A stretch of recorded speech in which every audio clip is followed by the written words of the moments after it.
Okay, hello everyone, welcome to SL classes सुरई। तो आज हम जो टॉपिक डिस्कस करने वाले हैं 3D और आपका त्रिविमीय ज्यामिति में से 6 नंबर का जो क्वेश्चन आने वाला है, आपको बहुत अच्छे तरीके से 3D का नॉलेज ढंग से होना चाहिए, तभी आप 6 मार्क्स का क्वेश्चन अटेंड कर पाएंगे। बहुत ही इजी सा चैप्टर है, 6 मार्क्स का क्वेश्चन भी बहुत इजी आता है। तो 6 मार्क्स का ये चैप्टर की शुरुआत और ये 6 नंबर के क्वेश्चन में 29 वाला जो क्वेश्चन है, 2 क्वेश्चन और रह गए हैं। एक तो आपका प्रोबेबिलिटी का टॉपिक और एक आपका 3D का टॉपिक। तो देखिए 3D टॉपिक आपका सेकेंड लास्ट टॉपिक है, उसके बाद में हम प्रोबेबिलिटी के कुछ 6 मार्क्स के क्वेश्चन देखेंगे और फिर हम 3 मार्क्स के क्वेश्चन की ओर बढ़ने वाले हैं। ठीक है, तो देखिएगा यहाँ से आपको सबसे पहले क्या दे रखा है, 2 आपको क्या दे रखे हैं, लाइन दे रखे हैं। और लाइन के इक्वेशन जब आपको गिवन है तब फाइंड करना आपको न्यूनतम दूरी, मतलब शॉर्टेस्ट डिस्टेंस फाइंड करना है 2 लाइंस के बीच में। 3D के अंदर 2 लाइंस है और लाइन के बीच में जब आपको शॉर्टेस्ट डिस्टेंस फाइंड करना होता है, और मैंने आपको क्लियर किया था 3D के अंदर जब 1 मार्क्स का क्वेश्चन था उसमें मैंने आपको लाइन का इक्वेशन बहुत अच्छे ढंग से क्लियर किया है। तो उसी को ध्यान में रखते हुए हम शॉर्टेस्ट डिस्टेंस फाइंड करेंगे। देखिए सबसे पहले आपको ये जो 2 लाइंस दे रखी है ये वेक्टर फॉर्म में दे रखी है, बिल्कुल वेक्टर फॉर्म में, लेकिन ये वेक्टर के ओरिजिनल फॉर्मेट में नहीं है। और मैंने आपको क्लियर भी किया था कि 2 लाइन के इक्वेशन के अंदर वेक्टर फॉर्मेट जो है वो इस तरीके से होता है, आर सदिश R vector equal to a plus lambda B. बहुत ही अच्छे ढंग से आपको क्लियर होना चाहिए कि वेक्टर का इक्वेशन, लाइन का इक्वेशन वेक्टर फॉर्म के अंदर होता है a vector plus lambda B vector. अब यहाँ से देखिएगा ये आपका ओरिजिनल फॉर्मेट में नहीं है तो इसको इसमें कन्वर्ट करना है। सर यहाँ लैम्डा का काम t कर रहा है और सेकेंड वाली इक्वेशन के अंदर लैम्डा का काम s कर रहा है। अरे तो क्या दिक्कत है, आपको इसको कैलकुलेशन करके s को इस तरफ मतलब t को इस तरफ, मतलब करना ये है कि दोनों को सेपरेट करना है।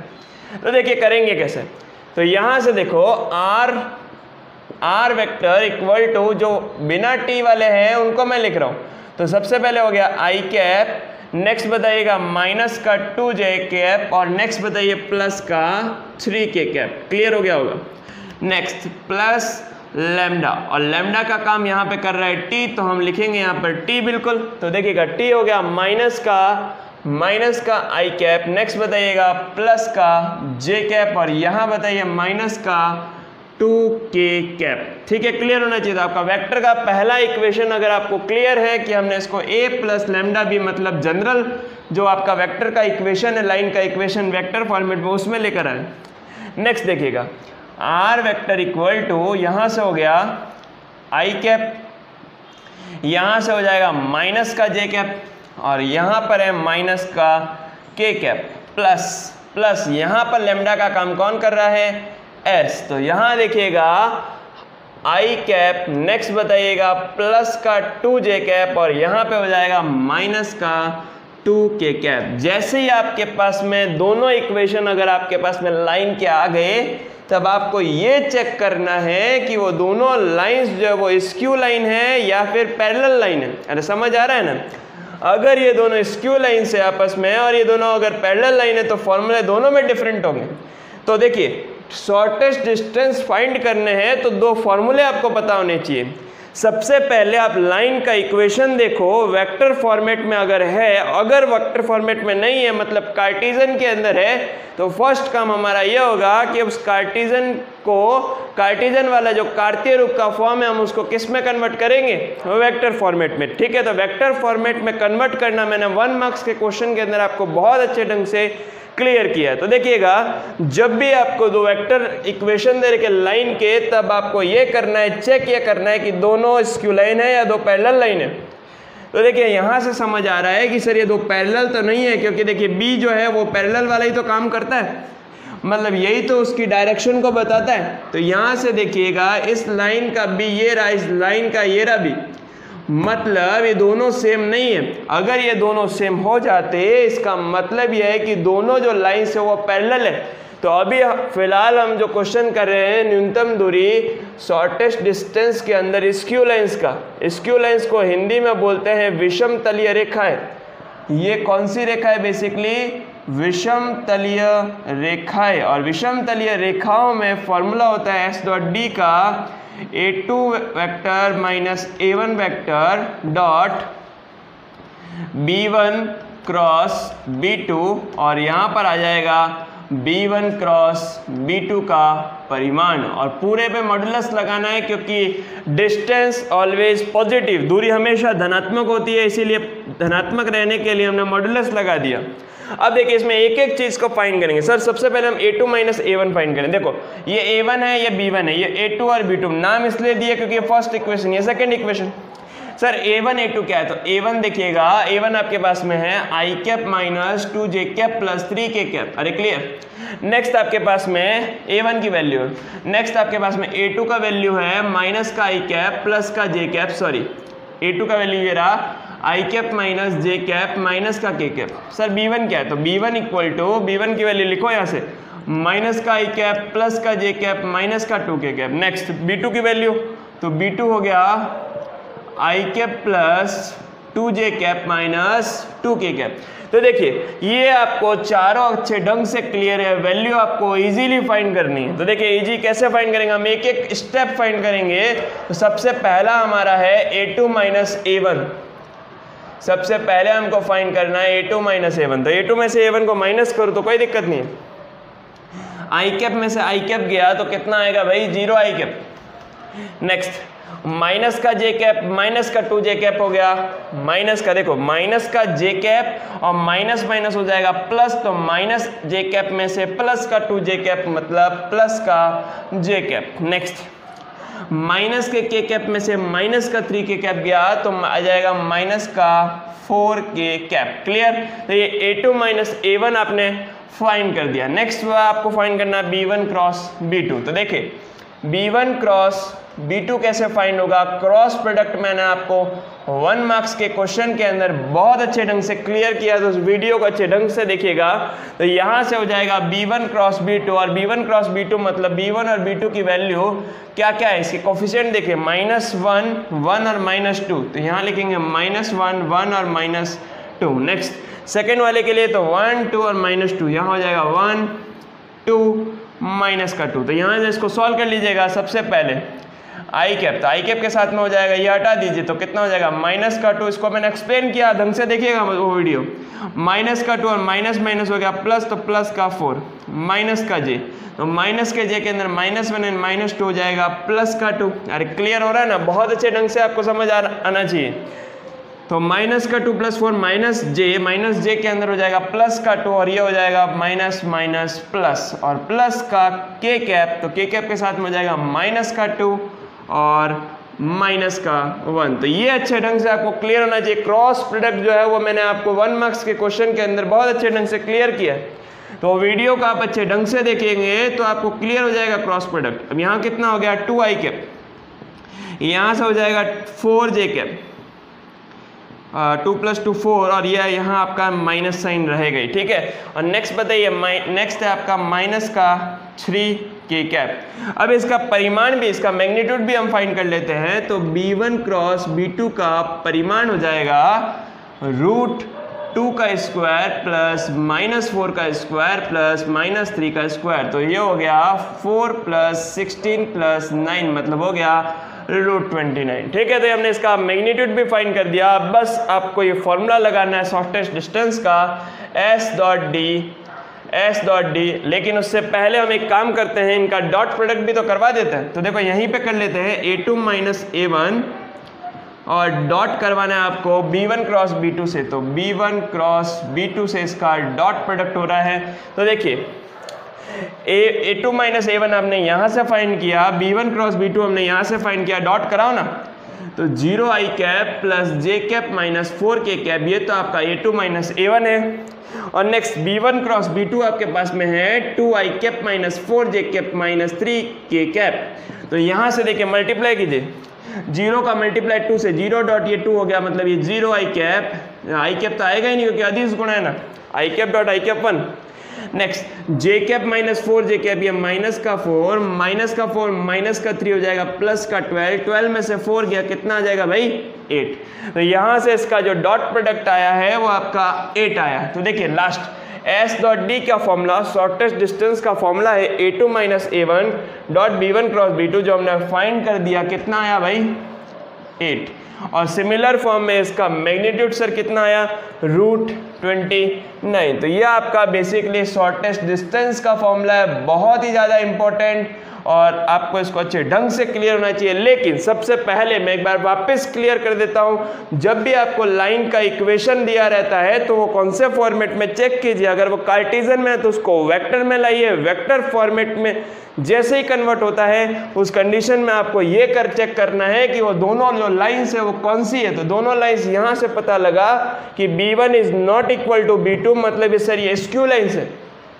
और स्क्यू लाइन्स के अंदर शॉर्टेस्ट डिस्टेंस का फॉर्मूला होता है a2 minus a1 dot b1 cross b2 अपन b1 क्रॉस b2 का मैग्नीट्यूड। अगर ये दोनों पैरेलल लाइंस होती तो हम नेक्स्ट क्वेश्चन पैरेलल लाइन का ही देखने वाले, उसमें ये फॉर्मूला थोड़ा डिफरेंट हो जाता क्योंकि ये b1 और b2 उसमें सेम रहेंगे। ठीक है, तो आपको बहुत अच्छे ढंग से क्लियर होना चाहिए और ये फॉर्मूला आप अच्छे ढंग से याद कर लीजिएगा ताकि आपका 6 मार्क्स बहुत अच्छे ढंग से क्लियर हो सके। नोट कीजिए। हम देखेंगे वही शॉर्टेस्ट डिस्टेंस, लेकिन अब जो देखेंगे दो पैरेलल लाइंस के बीच में शॉर्टेस्ट डिस्टेंस का क्या फॉर्मूला होता है, उस क्वेश्चन को कैसे सॉल्व करना है वो देखेंगे। ये भी आपका 6 मार्क्स के अंदर क्वेश्चन पूछा जा सकता है। अगेन आपको शॉर्टेस्ट डिस्टेंस मतलब न्यूनतम दूरी और लघुत्तम दूरी ज्ञात करनी है। तो इधर देखिएगा, मैंने पिछले क्वेश्चन के अंदर आपको क्लियर किया कि अगर आपको जब भी दो वेक्टर में दो लाइन का इक्वेशन मिलता है वेक्टर के फॉर्म के अंदर, तो स्क्यू लाइंस का फॉर्मूला मतलब आपको पहचानना कैसे है कि अगर b1 और ये b2 अगर नॉट इक्वल है उस केस में स्क्यू लाइंस होगा। स्क्यू लाइंस का मतलब होता है भाई विषम तलीय रेखाएं, और विषम तलीय रेखाओं के कंसेप्ट में s डॉट डी का formula a2 minus a1 dot b1 cross b2 और अपॉन में लिखेंगे b1 क्रॉस b2 का परिमाण, और फिर आपका मॉडुलस इसलिए क्योंकि दूरी हमेशा धनात्मक होती है, डिस्टेंस ऑलवेज पॉजिटिव, सो आपको मॉडुलस यूज करना पड़ेगा। ठीक है, तो स्क्यू लाइंस के बाद में अगर आप क्वेश्चन में पैरेलल लाइन अगर पूछा जाए, पैरेलल लाइन का मतलब होता है कि b1 इक्वल टू b2, मतलब अगर ये दोनों इक्वल, और बिल्कुल इस क्वेश्चन में जो आपको लाइन के इक्वेशंस गिवन है उसमें b1 और b2 दोनों की वैल्यू इक्वल है, मतलब ये लाइंस कौन सी हुई।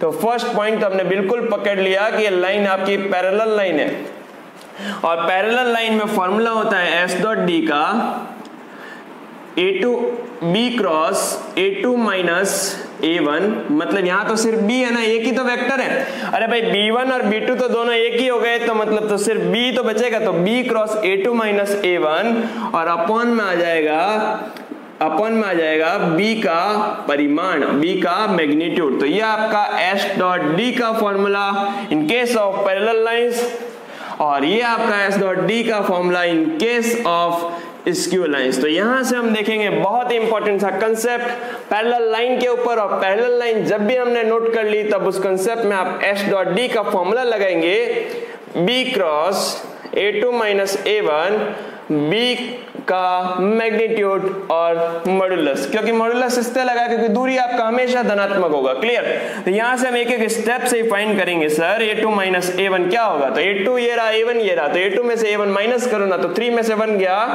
2i कैप, नेक्स्ट 3 में से 2 गया तो प्लस का j कैप, नेक्स्ट माइनस का 5 माइनस का 4 माइनस का 5 प्लस का 4, भाई कितना होगा माइनस का k कैप। क्लियर, तो ये आपका a2 माइनस a1 फाइंड हो गया। नेक्स्ट देखिएगा b वेक्टर, तो b वेक्टर दिया हुआ है sir 2i cap plus 3j cap plus 6k cap. Clear, तो यहां से आपको मिल चुका है कौन सा वेक्टर, b वेक्टर। इस b वेक्टर का मॉडुलस भी तो आपको चाहिए, मैग्नीट्यूड हो जाएगा 4 प्लस 9 प्लस 36, मतलब √49 मतलब हो गया 7। तो ये b वेक्टर का परिमाण निकल चुका। अब आपको चाहिए इनका क्रॉस प्रोडक्ट, तो b cross a2 minus a1 का हम निकालेंगे क्रॉस प्रोडक्ट। बहुत अच्छे ढंग से आपको 1 मार्क्स के क्वेश्चन में क्लियर किया है, उन वीडियो को फिर से आप देखिएगा। तो यहां से b दे रखा है, तो b के कंपोनेंट हो गए 2 3 6, b पहले लिखना है, इस चीज का ध्यान रखेंगे क्रॉस में, क्योंकि क्रॉस में डायरेक्शन का बहुत ही मेन रोल है। 2 यहां से हो जाएगा 1 और यहां से हो जाएगा -1। तो देखिए क्रॉस प्रोडक्ट करना कैसे है, तो क्रॉस प्रोडक्ट के लिए सर आई कैप कितना हो जाएगा -3 -6 -j -2 -12 प्लस का k कैप 2 -6। अरे क्लियर है ना।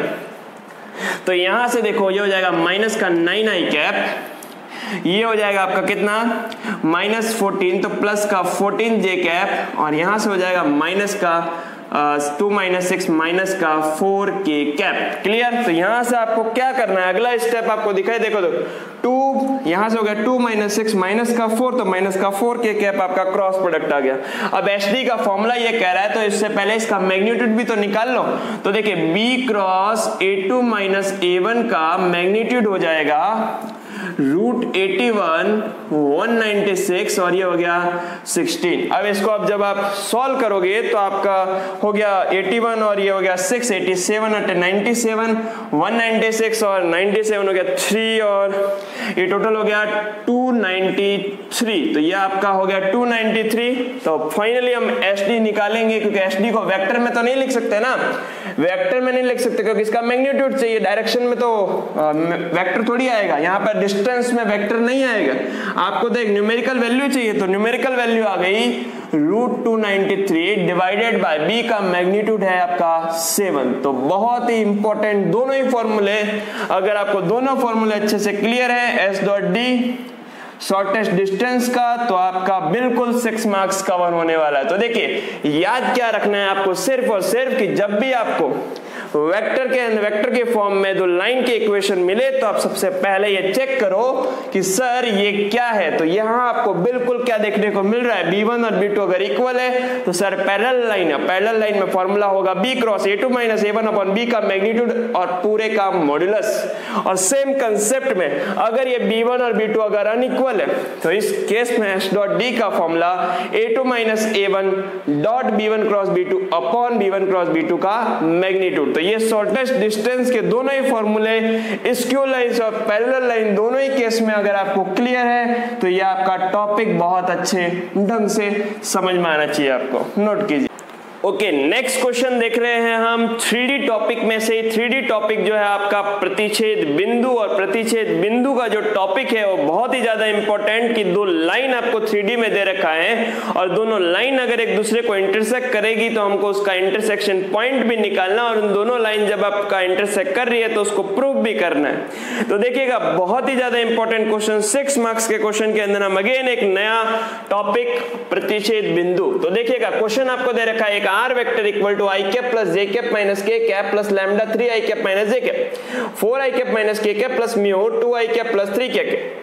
यहां से आपको दो लाइंस गिवन है और दो लाइन के इक्वेशन के साथ में आपको ये प्रूव करना है कि दोनों जो लाइंस है वो एक दूसरे को इंटरसेक्ट करती है, और जब दोनों लाइन एक दूसरे को इंटरसेक्ट करेगी तो एक इंटरसेक्शन पॉइंट होगा, और इस इंटरसेक्शन पॉइंट का मतलब एक कॉमन पॉइंट होगा। वो कॉमन पॉइंट दोनों इक्वेशन को सेटिस्फाइड करना चाहिए। अरे क्लियर हो रहा है ना। तो यहां से देखिएगा एक इंपॉर्टेंट बात हमारी ये है कि आपको प्रतिच्छेद बिंदु का निर्देशांक निकालना है। मतलब प्रतिच्छेद बिंदु भी तो एक वेक्टर के फॉर्म में, मतलब R vector equal to x I cap plus y J cap plus z K cap, मतलब एक्स वाई जेड किस फॉर्म में, अरे पॉइंट की फॉर्म में। क्लियर।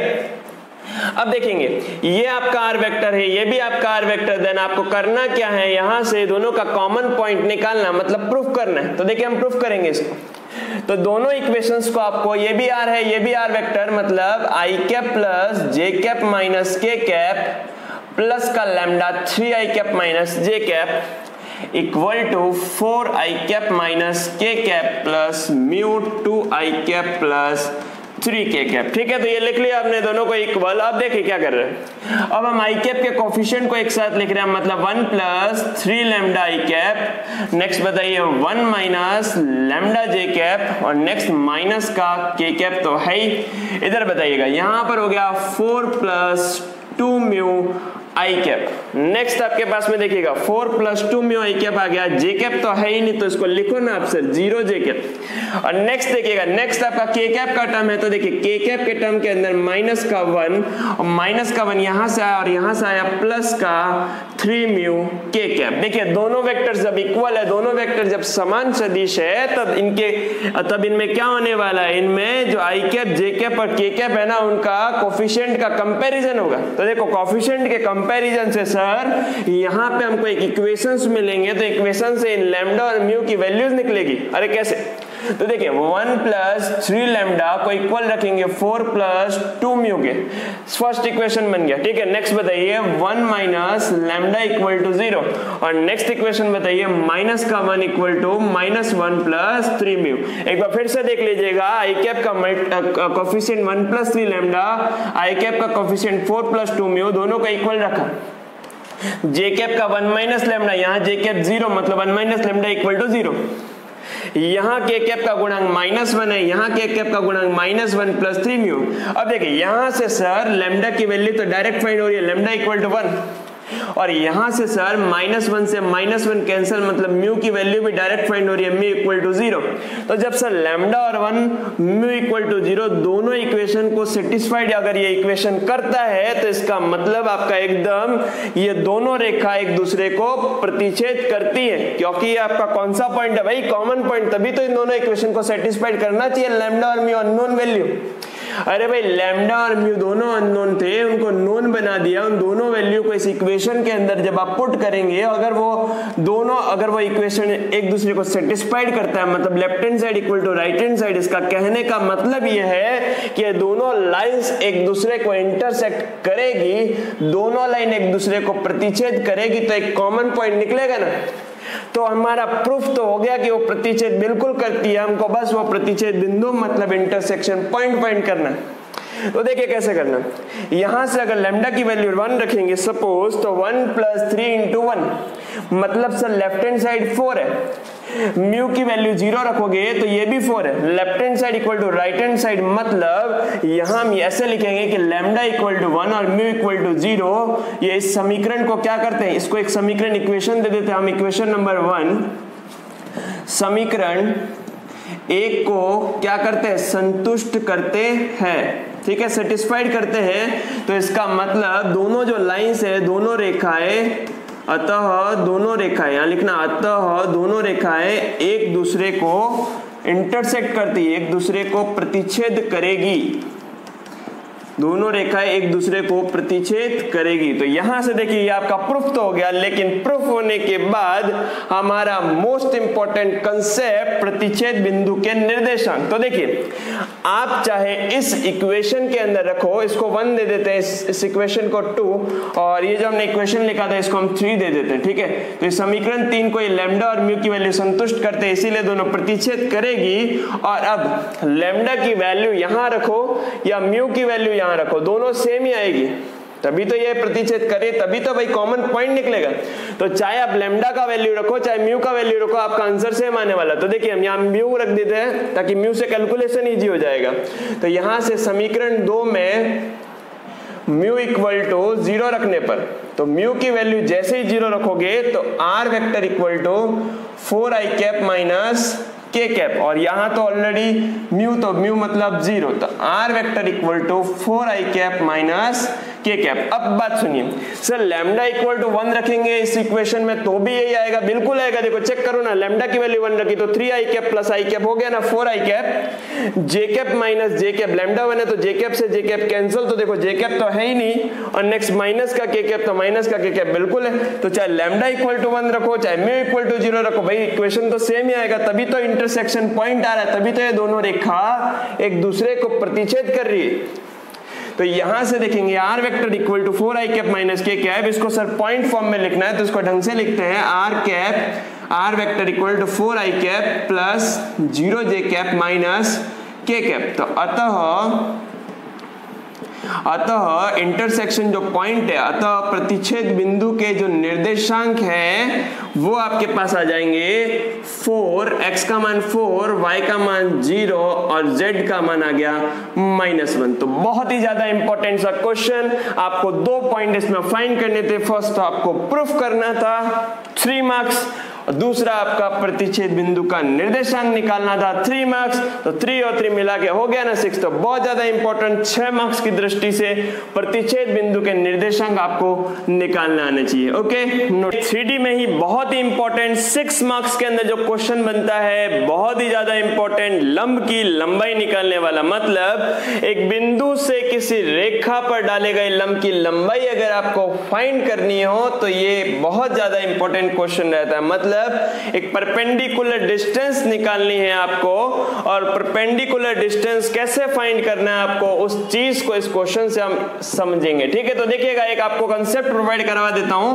कि ये आपकी एक लाइन है और इस लाइन का इक्वेशन सपोज वेक्टर फॉर्म में r सदिश इक्वल टू a सदिश प्लस लैम्डा b सदिश, मतलब r vector equal to a vector plus lambda b vector. एक लाइन गिवन है और लाइन का इक्वेशन मैंने लिख रखा है। ठीक है, अब यहां से देखिएगा, किसी पॉइंट से सपोज एक पॉइंट हम कंसीडर कर लेते हैं P, और P पॉइंट आपको दे रखा है सपोज 1, 2 और 3। ठीक है, यही क्वेश्चन एग्जांपल इसी से हम समझ लेते हैं। तो एक 1, 2, 3 पॉइंट से एक आपको लाइन दे रखी है, इस पर एक परपेंडिकुलर मतलब एक लंब गिराते हैं और आपको इस लंब की ही लंबाई ज्ञात करनी है। ठीक है, तो ये आपका P हो गया, और सपोज ये आपका जो पॉइंट आपको दिखाई दे रहा है ये आपका फुट पॉइंट L। तो फुट पॉइंट के आपको निर्देशांक निकालने का भी क्वेश्चन आता है। तो ये भी बहुत ही ज्यादा इंपॉर्टेंट है कि जब भी आपको एक पॉइंट से किसी रेखा पर, जब आप परपेंडिकुलर आपका ये ड्रॉ हो गया P से L, और ये PL की आपको लंबाई मतलब लेंथ निकालनी है, तो कैसे फाइंड करना। तो एक तो क्वेश्चन आपका लेंथ का आ सकता है, या फिर आपका दूसरा क्वेश्चन फुट पॉइंट का आ सकता है। क्लियर, तो देखिए कैसे करना। यहां से आपका L दे रखा है और ये आपका P1, 2, 3 है। ये L जो है वो PL जो आपका लाइन बन रहा है उसका भी पॉइंट है, और एक सपोज इसको भी नाम दे देते हैं, ये आपका लाइन AB। तो ये L पॉइंट इस AB का भी एक पॉइंट है। मतलब अगर मैं सिंपल लैंग्वेज में कहूं तो सर ये जो L पॉइंट दिख रहा है ना, ये कॉमन पॉइंट है। अरे क्लियर हो रही है ना बात। तो L पॉइंट के कोऑर्डिनेट अगर निकल जाएंगे तो इन दोनों पॉइंट के बीच का डिस्टेंस हम इजीली फाइंड कर सकते हैं। कौन से फॉर्मूले से, √x2 - x1 का square plus y2 - y1 square plus z2 - z1 square. तो दो पॉइंट के बीच का डिस्टेंस फाइंड हो जाएगा। अरे क्लियर हो रहा है ना। तो यहां से देखिएगा, हमें सबसे पहला हमारा काम यह है कि डिस्टेंस फाइंड करने के लिए आपको ये फुट पॉइंट तो निकालना, मतलब ये कॉमन पॉइंट तो निकालना पड़ेगा ही। तो इस क्वेश्चन की शुरुआत हम डिस्टेंस फाइंड करने से पहले आपको इन दो पॉइंट्स जब पता होंगे तभी तो डिस्टेंस फाइंड होगा। तो डिस्टेंस फाइंड करने से पहले हम क्या करेंगे, इस फुट पॉइंट के कोऑर्डिनेट मतलब इस L के निर्देशांक ज्ञात करेंगे। तो देखिएगा, L के निर्देशांक कैसे ज्ञात करना है उस चीज को समझेंगे। तो L के निर्देशांक ज्ञात करने के लिए L जो कि है वो AB रेखा पर ही तो है, मतलब AB लाइन के ऊपर L पॉइंट है। मतलब ये L पॉइंट PL का तो है ही, उसके साथ साथ AB का भी था। और हमको AB का इक्वेशन गिवन है। सर AB का इक्वेशन वेक्टर के फॉर्म में नहीं गिवन, तो कोई दिक्कत नहीं है। किस फॉर्म में गिवन है, x - x1 y - y1 upon b z - z1 upon c। और मैंने 1 मार्क्स के क्वेश्चन के अंदर 3D में आपको एक्सप्लेन भी करा था कि सर x1 y1 और z1 पॉइंट्स होते हैं, तो a, b, c क्या होता है, a, b, c दिक् अनुपात होते हैं, dr होते हैं, डायरेक्शन रेशियो। ठीक है, तो यहां से देखिएगा ये काम आएगा आपका बिल्कुल कंसेप्ट। तो यहां से हमको एक रेखा गिवन है x - 6/3, क्योंकि L पॉइंट जो है वो AB का भी तो है। तो z - 7/-2, और हम इसको लिखते हैं लैम्डा के इक्वल। ठीक है, तीनों आपका कॉमन आपका लैम्डा। अब देखिएगा यहां से x, y, z की क्या वैल्यू होगी, तो वही तो वैल्यू L का होगा। तो यहां से x का वैल्यू हो गया ये 3 का लैम्डा से मल्टीप्लीकेशन, मतलब 3 लैम्डा -6 उधर गया तो +6, तो x का वैल्यू आ गया। नेक्स्ट बताइए y का वैल्यू इसी तरीके से y इक्वल टू हो गया 2 लैम्डा, माइनस का 7 उधर गया तो प्लस का 7। और नेक्स्ट बताइए z इक्वल टू हो जाएगा माइनस का 2 लैम्डा, माइनस इधर गया तो हो गया प्लस का 7। तो यहां से देखिएगा हमारे पास में x की वैल्यू, y की वैल्यू, z की वैल्यू, मतलब हमको l के कोऑर्डिनेट मतलब निर्देशांक ज्ञात हो गए 3 लैम्डा प्लस 6, 2 लैम्डा प्लस 7 और नेक्स्ट आ गया माइनस 2 लैम्डा प्लस 7। तो ये किसके निर्देशांक है? एल के। अगर लिखना चाहो तो लिख भी लेते हैं 3 लैम्डा प्लस 6, 2 लैम्डा प्लस 7 और दूसरा है माइनस 2 लैम्डा प्लस 7। तो ये आपके एल के निर्देशांक आ गए। क्लियर? तो ये एल के निर्देशांक आपके आने के बाद में आपको मैंने 1 मार्क्स के क्वेश्चन में 3D के अंदर एक चीज को एक्सप्लेन किया था कि जब दो लाइन, आप एक लाइन दे रखी हो, लाइन के 2 पॉइंट्स अगर गिवन हो तो 2 पॉइंट की हेल्प से आप डायरेक्शन रेशियो फाइंड कर सकते हैं। सर कैसे? एक बार फिर से याद दिला देता हूं कि सपोज x1 y1 z1 है, तो ये सपोज x2 y2 z2 है। अगर डायरेक्शन रेशियो निकालना है तो मैंने फॉर्मूला बताया था x2 minus x1, y2 minus y1, z2 minus z1। तो इससे क्या निकल जाएगा भाई? दिक् अनुपात निकल जाएगा। सर ये दिक् अनुपात क्यों ज्ञात कर रहे हैं? मेरा फिर से एक और इंपॉर्टेंट पॉइंट, सर हमने L के निर्देशांक इसलिए ज्ञात किए क्योंकि जब तक L के निर्देशांक ज्ञात नहीं होंगे तब तक इन 2 पॉइंट्स नहीं मिलेंगे, और 2 पॉइंट्स नहीं मिलेंगे तो इसका बीच का डिस्टेंस फाइंड नहीं होगा।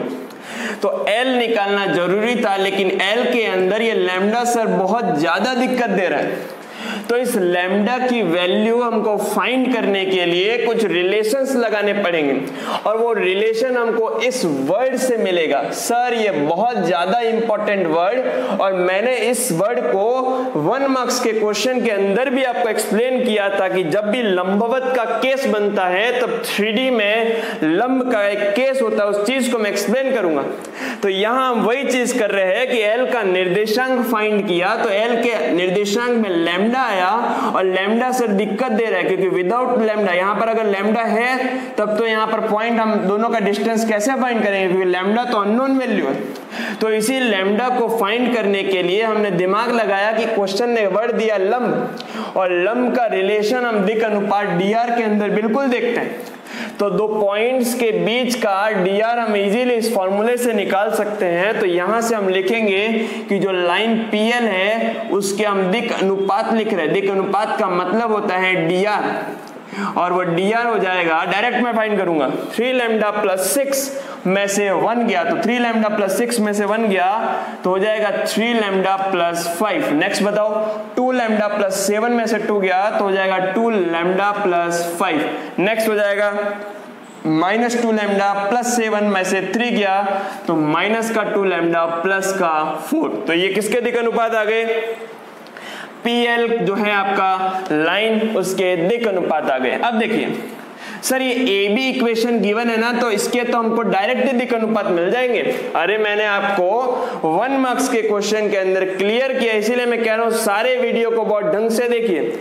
तो आपको 1 मार्क्स के क्वेश्चन में ये बताया था कि सर ये x1 y1 z1 पॉइंट्स होते हैं, तो a, b, c ये आपके इस रेखा के दिक् अनुपात होते हैं, और रेखा के दिक् अनुपात हमने PL के तो 2 पॉइंट से निकाल दी, और इस AB के दिक् अनुपात कैसे निकालेंगे? तो AB के दिक् अनुपात A, B और C डायरेक्टली गिवन है 3, 2 और -2। तो हम यहां से लिखेंगे AB के दिक् अनुपात, और इसको हमने किससे निकाला है भाई? इसको हमने निकाला है इक्वेशन की हेल्प से। तो इक्वेशन ने बिल्कुल दी हमको दिक् अनुपात 3, 2, -2। सर आपने 2 रेखाओं के दिक् अनुपात क्यों निकाले? अरे भाई आपको 1 मार्क्स में यही तो एक्सप्लेन किया था कि अगर आपके पास में एक लाइन है और उस लाइन के ऊपर एक और लाइन, मतलब दोनों एक दूसरे के परपेंडिकुलर है, और परपेंडिकुलर केस लंबवत का केस, उसमें आपको एक एक्सप्लेन किया था एक चीज, a1 a2 plus b1 b2 plus c1 c2 equal to 0। Very important relation, मैंने इसका एक क्वेश्चन भी करवाया है। इसीलिए तो ये लंब का वर्ड हमको इस रिलेशन से लैम्डा की वैल्यू देगा, और वो लैम्डा की वैल्यू हमको यहां रखेंगे तो L के निर्देशांक देगा, और L के निर्देशांक जब हमको मिलेंगे तो 2 पॉइंट्स आएंगे, और 2 पॉइंट से क्या आएगा? डिस्टेंस आ जाएगा भाई। तो देखिए कितना इंपॉर्टेंट क्वेश्चन, कितने रिलेशन मिक्स हो गए इसमें। सर हमने एल निकाला, अंदर लैम्डा था, दिक्कत दिया लैम्डा ने, तो वर्ड देखा लंबवत। लंबवत से हमारे दिमाग में एक कंसेप्ट आया कि सर अगर दोनों लाइंस के दिक्कनुपात निकाल लो तो एक रिलेशन बन सकता है। तो हमने यही किया, दोनों लाइन से हमने दिक्कनुपात निकाले। पहली लाइन के दिक्कनुपात 2 पॉइंट्स आए, x2 - x1, y2 - y1, z2 - z1, और दूसरी लाइन के दिक्कनुपात इस रेखा की इक्वेशन से आए। अरे क्लियर हो रहा है ना? तो दोनों जब दिक्कनुपात आ गए तो हम यहां पर क्या लगाएंगे, हम लिखेंगे यहां पे लंब होने का प्रतिबंध। और लंब होने का प्रतिबंध बिल्कुल आपके सामने है, a1 a2 plus b1 b2 plus c1 c2 equal to 0। तो यहां से देखिए a1 a2 कितना है, तो बिल्कुल आपको दिखाई दे रहा है 3 लैम्डा प्लस 5 का मल्टीप्लाई हो जाएगा आपका 3 से। नेक्स्ट बताइए 2 लैम्डा प्लस 5 का मल्टीप्लाई हो जाएगा 2 से। नेक्स्ट C1 देखिए, तो C1 आपके पास में माइनस का 2 लैम्डा प्लस का 4 का मल्टीप्लाई हो जाएगा माइनस का 2 से इक्वल टू 0। अब इस लाइन को, इस इक्वेशन को सॉल्व कर देंगे तो कितना आएगा बताते हैं, 9 लैम्डा प्लस का 15, 4 लैम्डा प्लस का 10 माइनस प्लस 4 लैम्डा माइनस का 8 इक्वल टू 0। 4 प्लस 4 8, 9 8 कितना हो गया 17 लैम्डा। अरे भाई क्लियर हो रहा है ना? तो 17 लैम्डा हो गया, 15 प्लस 10 हो गया आपका 25 माइनस 8 हो गया, तो अगेन 17। तो यहां से हो गया प्लस का 17 इक्वल टू 0। तो यहां से जो फाइनल वैल्यू आ रही है लैम्डा की, वो आ रही है माइनस का 1। तो जैसे ही हम लैम्डा की वैल्यू हमारे पास में आ गई, एल के अंदर हम उस चीज को रखेंगे तो एल हो गया 3 - 6, मतलब माइनस का 3 प्लस 6 हो गया 3। नेक्स्ट माइनस, तो 7 - 2 हो गया 5। नेक्स्ट बताइए, हो गया ना -2 प्लस 7 5। नेक्स्ट यहां पे रखोगे -1, तो माइनस माइनस हो जाएगा प्लस, 7 + 2 हो जाएगा 9। तो हमारे पास में ये डुप्लीकेट तो थे 3 lambda plus 6, 2 lambda plus 7, -2 lambda plus 7, ये तो डुप्लीकेट थे निर्देशांक। ओरिजिनल कब आए, जब लैम्डा की वैल्यू रख दी, तो लैम्डा की वैल्यू से यही निर्देशांक बन गए ओरिजिनल। और ओरिजिनल निर्देशांक जब बन जाएंगे तब इन दोनों पॉइंट्स के बीच का डिस्टेंस इजीली फाइंड हो जाएगा ना। अरे कैसे, तो दो लाइंस के बीच का डिस्टेंस अगर आपको फाइंड करना हो तो रूट x2 - x1 का स्क्वायर, y2 - y1 का स्क्वायर, z2 - z1 का स्क्वायर। तो यहां से डिस्टेंस फाइंड हो गया, फाइंड करो ना। तो 3 में से 1 गया तो 2, और 2 का स्क्वायर होता है 4। मैं डायरेक्ट लिख रहा हूं, देखना। नेक्स्ट देखेंगे 5 और 5 - 2 हो गया 3, तो 3 का स्क्वायर हो गया 9। और नेक्स्ट हम देखेंगे अगेन यहां से 9 - 3 हो गया 6, तो यहां से हो जाएगा 6 का स्क्वायर 36। तो यहां से फाइनल आंसर के फॉर्म में आ रहा है 9 + 4 13 + 36 हो गया √49। तो फाइनली डी की वैल्यू क्या आई, 7। बहुत ही ज्यादा important question, foot point find करना भी पूछा जा सकता है, या फिर परपेंडिकुलर डिस्टेंस भी फाइंड करना पूछा जा सकता है। ठीक है, तो बहुत ही सिंपल सा क्वेश्चन था। फाइंड आपको कैसे करना था, दिक् अनुपात का ये रिलेशन बहुत ही महत्वपूर्ण है, ये आपको ढंग से पता होना चाहिए। और दूसरा पॉइंट, एक लाइन के दिक् अनुपात 2 पॉइंट से कैसे निकलते हैं, एक लाइन के दिक् अनुपात एक इक्वेशन से कैसे निकलते हैं। अगर इस चीज का नॉलेज आपको है तो बहुत ही अच्छे ढंग से ये क्वेश्चन कवर होने वाला है, नोट कीजिए।